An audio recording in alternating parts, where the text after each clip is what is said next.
Hello students, today we are going to practice chapter 3 of Civics, that is President and Vice President. You all are aware that this time the paper will be MCQ based and application based question will be asked. So we will practice the multiple choice questions.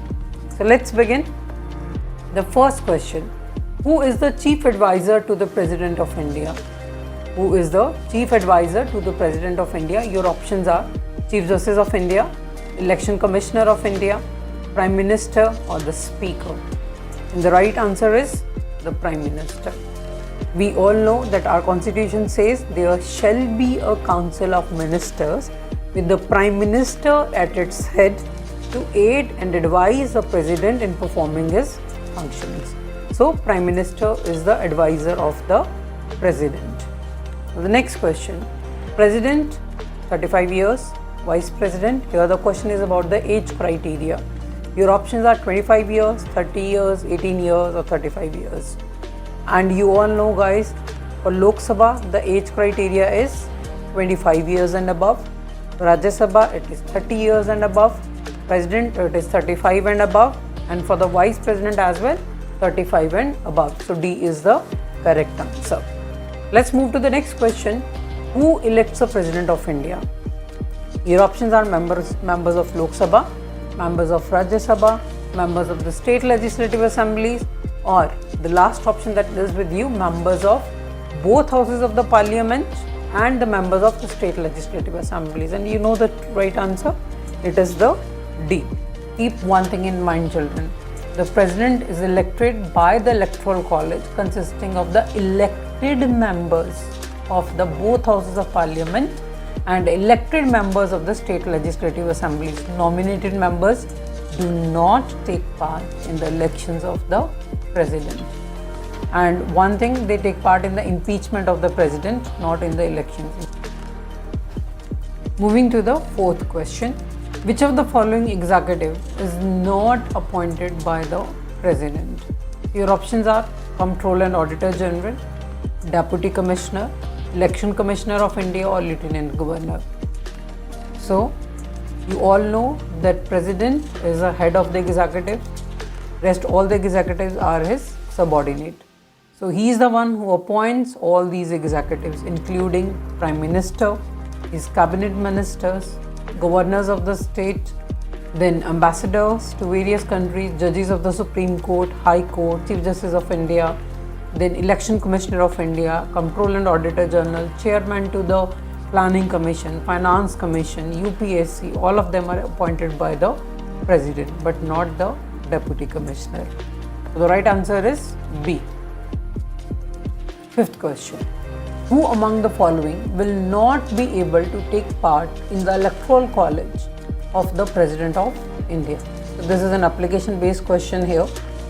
Your options are Sonal Mansingh, who is a nominated member to the Rajya Sabha, Raghav Chadha, who is elected members of Rajya Sabha, Simrat Kaur Badal, who is elected member of the Lok Sabha, and Devendra Fadnavis, who is the Deputy Chief Minister of Maharashtra.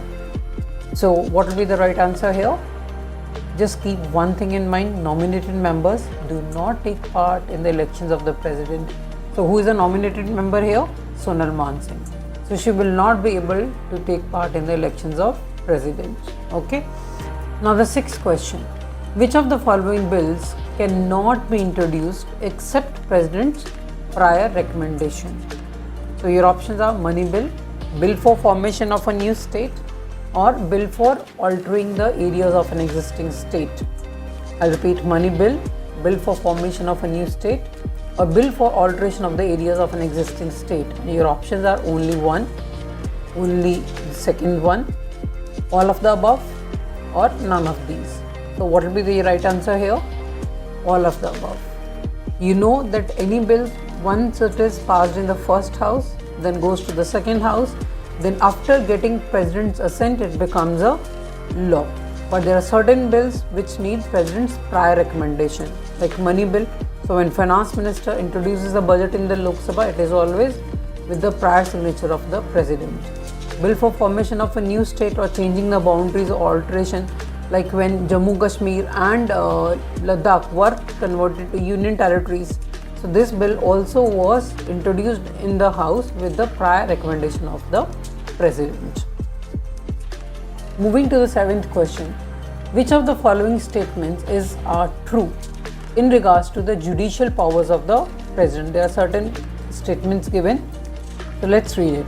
He can grant pardon in case of a death sentence. He can commute the sentence in case the sentence is by court-martial. No criminal suit can be initiated against him during his tenure of office. He must answer to the Supreme Court of India for his decision taken for pardoning any convict person. So according to you, first, second and the third statements are true, the fourth one is false, or only the fourth one is true, remaining all are false, or all of these above statements are true. So let's find the answer. It is first, second and the third statement are true, the fourth one is incorrect. He can grant pardon in case of a death sentence, yes. Even if the sentence is given by court-martial, that is armed personnel, even then he can grant pardon. No criminal suit can be filed against him during his tenure of office, yes, absolutely right. And he must answer to the Supreme Court, no, he is not answerable to any court of law for the decision he has taken for judicial powers. So the fourth statement is incorrect, first three statements are true. Let's move to the next question. President 50 proposes, Vice President. So here we all know that for any person to contest the elections for the post of President, he needs 50 proposers, 50 seconders. And for Vice President, how much is the number that is required? 20. So A is the correct answer here. The 9th question. President, MPs and MLAs, Vice President. We know that the Electoral College which elects the President consists of the elected members of the Parliament and elected members of the state legislative assemblies. For Vice President, it is MPs and MLAs, only MPs or only MLAs. The right answer is B. Remember, President is elected by MPs and MLAs, Vice President only by MPs, and Rajya Sabha members only by MLAs. Okay. For the 10th, discipline in the Lok Sabha Speaker, discipline in the Rajya Sabha is as Chairman, Speaker, President or Prime Minister. You have studied that Speaker maintains discipline order in the Lok Sabha. So this same task is done in the Rajya Sabha by the Chairman. And who is the Chairman? The Vice President is the ex-officio Chairman of the Rajya Sabha, who performs all the functions that are performed by Speaker in the Lok Sabha. All those functions are performed by the Chairman in the Rajya Sabha. So it is his duty to maintain discipline in the Rajya Sabha under his disciplinary functions. Okay. Moving to the 11th question. President of India has availed a 6 months leave due to his illness or so in that case, in his absence, who will take over the office of the President? Your options are Prime Minister, Chief Justice of India, Vice President or Deputy Chairman. So the correct answer will be Vice President. In case the President is unable to discharge his duties, he might be unwell, he might take a long leave for 6 months or say 7 months. So in all such cases, Vice President will take over of his office, and as soon as he is able to join back, again it will be the President who will be performing his duty. But for that particular time period, it is a Vice President. Okay. It is not like America where the Vice President takes over the office of the President for the remaining term. It's not like this in India. Okay. Now the 12th question. Under what circumstances the President can promulgate an ordinance? You know, ordinance is a temporary law, so which can be promulgated by the President on the advice of the Prime Minister and Council of Ministers. But under what circumstances? Number 1, when both the houses of the Parliament are not in session. B, when only Rajya Sabha is in session but Lok Sabha is not in session. When Lok Sabha is in session but Rajya Sabha is not in session, or all of the above. The correct answer is D. So the President can promulgate an ordinance when both the houses or either of the houses is not in session. When Lok Sabha and Rajya Sabha both are not in session. When Rajya Sabha in session but Lok Sabha is not in session. When Lok Sabha in session and Rajya Sabha is not in session. In all these cases, he can promulgate an ordinance. The 13th question, when a bill is sent by the parliament to the president for his approval, what are the options available with him? You know that no bill can become a law without the assent of the president. So what are the options available with him when a bill is sent to him? He may give his assent, he may send the bill back with his recommendations, he can withhold the bill, he can refuse to sign and reject the bill. So again, only the first option is available with him, that is, he has to give his assent. Only the second and third are available with him. The fourth one is available with him, or first, second and third are available with him. So the correct answer is D. So he may give his assent, that bill become a permanent law. He may send the bill back with his recommendation, but for the second time he is bound to sign the bill, or he may withhold the bill. So first three options are correct. 14th question. Which of the following statements are or incorrect regarding the legislative power of the president? Here the question has been asked. Incorrect means not true. About the legislative. Legislative means law-making powers of the president. He can summon both houses of the parliament on the advice of Ministry of Foreign Affairs. He can dissolve the Lok Sabha and order fresh elections. He can nominate 12 members to the Rajya Sabha. He addresses the parliament at the beginning of each session every year. Now again the options with you are, all the above statements are incorrect. Only third and fourth are incorrect. First and second are incorrect. Only the second statement is incorrect. So let's find the answer. It is first and second statement are incorrect, third and fourth are correct. What is wrong with the first and the second statement? Let's find out. He can summon both houses of the parliament on the advice of Ministry of Foreign Affairs? No, it is Ministry of Parliamentary Affairs. Foreign Affairs will take care of the matters related to the foreign policies, not related to the parliament. Then second one, he can dissolve the Rajya Sabha and order fresh elections. Rajya Sabha cannot be dissolved, it's a permanent house. Okay, so first two statements are incorrect, remaining two are absolutely correct.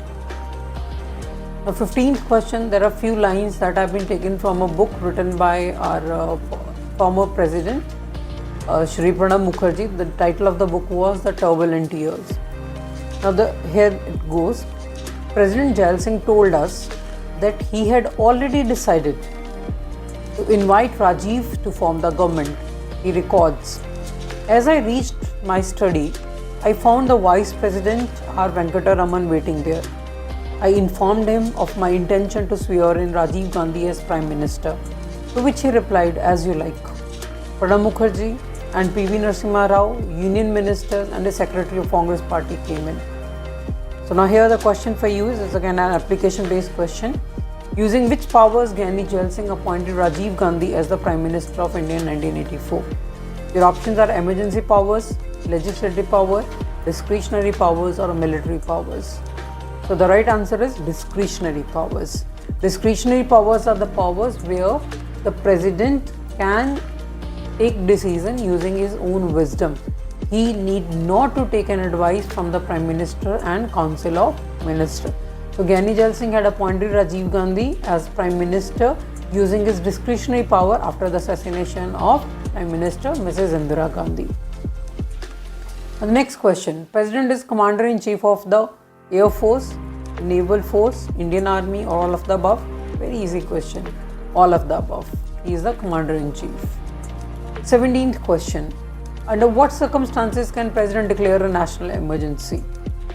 On Governor's recommendation, a setback to the financial stability of the country, in case of a foreign aggression or in case of a civil war. So again your options are A and D, C and D, B and C or A, B and D.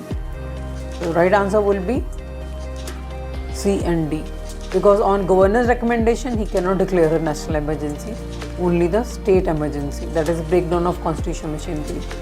A setback to the financial stability of the country, in that case financial emergency, not a national emergency. So national emergency can be declared only in case of a foreign aggression or in case of a civil war. And remember one thing, President can declare an emergency only when he gets it in writing from the cabinet. Moving to question number 18. When does President assume to himself all the functions of the government of a state? you know that the states are governed by the state government, which is headed by the chief minister. So under what circumstances that state will be governed by the president? Your options are when national emergency is declared, when breakdown of constitutional machinery is declared, on the advice of the prime minister, or on receipt of the report from the governor of the state. The right answer will be B. When breakdown of constitutional machinery is declared. Breakdown of constitutional machinery means president rule, the state emergency. So when a state emergency is declared, it means the legislative assembly for that particular state will be dissolved. There will be no chief minister, no council of ministers. So that particular state will be governed by the president. That's why it is called as president rule, which is known as breakdown of constitutional machinery. So in that case, the president assumed to himself all the functions of that government of that particular state. Now the next question, it is the second last question. How many days prior notice is required to impeach the president, and how many members should sign that resolution? Again, the options with you are A option, 12 days prior, signed by 2/3 of the total membership, 10 days prior, signed by total membership of the House, 14 days prior, signed by 1/4 of the total members of the House, and the last option is no prior notice, can be introduced on the same day, signed by 2/3 of the total majority. So the right answer is C, 14 days prior notice, and that has to be signed by the 1/4 of the total membership of the House. You know that president can be impeached by the parliament. On what two grounds? For violation of constitution or under grave charges of misconduct. But you cannot go on a good day and just simply forward the resolution to impeach the president. It needs 14 days prior notice. And this resolution can be introduced in either of the house, either in the Lok Sabha or in the Rajya Sabha, and both houses together impeach the president. Now the last question of this video, which of the following statements is or are correct in regard to the reasons for the indirect elections of the president? We all know that president is elected indirectly. So what are the reasons behind it? First statement is it saves time and money. Second statement, he may become a rival center of power to the Council of Ministers. Third, he will not be the true representative of the nation if elected only by members of parliament. And the fourth statement, any dispute related to elections of the president shall be decided by the High Court. So now again you have to tell me all of the above statements are correct. It is about correct, not incorrect. Okay, so read the question carefully. Fourth is correct, first is correct, rest all three are wrong, or first, second and third are correct. The right answer is the D. It saves time and money, yes. If he will be elected directly, there are chances that he may become a rival center of power to the Council of Ministers, yes. If he is elected only by the members of parliament, he will not be a true representative of the nation, but just a puppet in the hands of the ruling party. So first three statements are correct. The fourth one is incorrect. Any dispute related to the elections of the president will be handled by the Supreme Court, not by the High Court. So that is it from my side, children. I hope this practice session will be helpful for you. I'll also be making a video on the MCQs for Prime Minister chapter. Give me your feedback, and do not forget to subscribe my channel and press the bell button. Thank you.